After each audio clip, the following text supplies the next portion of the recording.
Khalid Massoud, a 52-year-old English teacher and British native, living in the Great Britain Muslim enclave of Birmingham, England, where, according to a 2011 census, 21.8% of the Birmingham population identified as Muslim, a much higher average compared to the national average of 4.8%. Molded by a life of criminal acts and radicalized by the ongoing jihad in Europe, Massoud took the lives of a mother of two, a vacationing American, an unarmed police officer, and a 75-year-old retiree after driving a Hyundai 4x4 on the pedestrian right-of-way, plowing through as many as 40 people of various national backgrounds down one of the most symbolic roads in England, leaving a trail of death and mayhem at the foot of the iconic Big Ben. The message was abundantly clear even before ISIS claimed responsibility. Former spokesman and leader of the English Defence League, Tommy Robinson, pleaded with fellow Britons to open their eyes to the national suicide underway.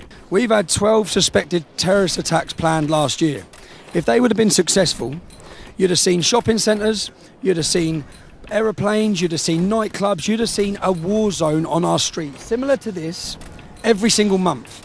Then, and only then, might people realise we are at war. We're in war already. We have had 450 ISIS fighters been allowed to return to our country. They've gone and fought for ISIS. They've been in training camps. They've been beheading people. They've been raping people. And they're walking the streets of our capital city. Because my head is not up my arse. Yeah? My head is not up my arse. This is an Islamic jihad attack.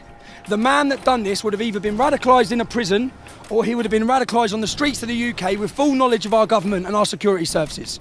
The location of this attack was no accident.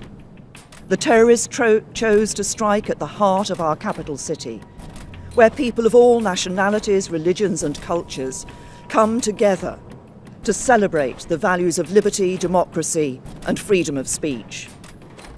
These streets of Westminster, home to the world's oldest parliament, are ingrained with a spirit of freedom that echoes in some of the furthest corners of the globe.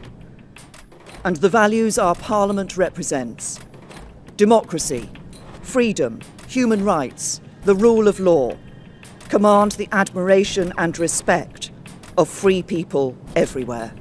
The English authorities seem to have been temporarily awakened by the obvious message, as raids in London, Birmingham, Surrey, Wales, Manchester, and Brighton have so far netted 10 people related to the recent attack on the heart of England. Confirm that we have searched 6 addresses and made 7 arrests.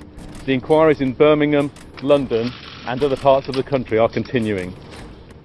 It is still our belief, which continues to be borne out by our investigation, that this attacker acted alone and was inspired by international terrorism.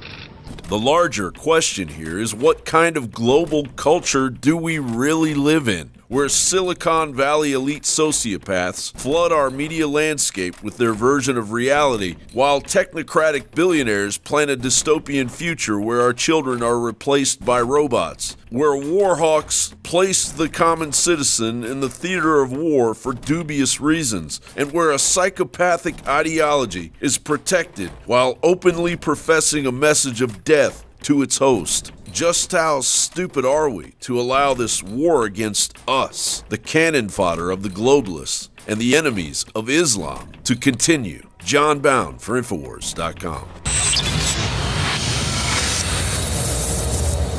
In case you haven't heard, InfoWars has become the most influential media outlet in America. We're making freedom go viral. And now we are proud to announce a new weapon in the epic battle against the globalists. InfoWars Prime, where you can watch live high-definition feeds of The Alex Jones Show, plus exclusive insider videos from the InfoWars crew and behind-the-scenes action. Go to Infowars.com/app and download today. InfoWars Prime is available right now for your iPhone or Android. You will have access to exclusive videos that you can't see anywhere else. And that means live coverage of events and breaking news on location as it happens. You can also take advantage of amazing deals from the InfoWars store that are only available for InfoWars Prime subscribers. That's InfoWars Prime at Infowars.com/app. And if you can hear my voice, you are the resistance.